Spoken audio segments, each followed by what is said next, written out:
कोल्हापूरचे सुपुत्र आणि नामांकित गीतकार स्वर्गीय जगदीश खेबुडकर यांची 12 मे रोजी 91वी जयंती साजरी करण्यात आली. यानिमित्त सरगम म्युझिकल ग्रुपच्या वतीनं या कार्यक्रमाचं आयोजन करण्यात आलं होतं.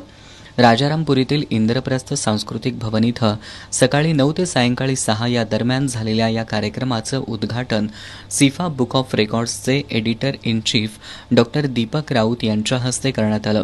यावेळी P.A. पाटील, डॉ. गीता पिलाई, डॉ. आशा जाधव यांची प्रमुख उपस्थिती होती. या कार्यक्रमात कराओके ट्रॅकवर 91 गायकांनी 91 गीतं गाऊन अनोख्या पद्धतीनं अभिवादन केलं. यामध्ये अंध आणि दिव्यांग गायकांचा सुद्धा समावेश होता.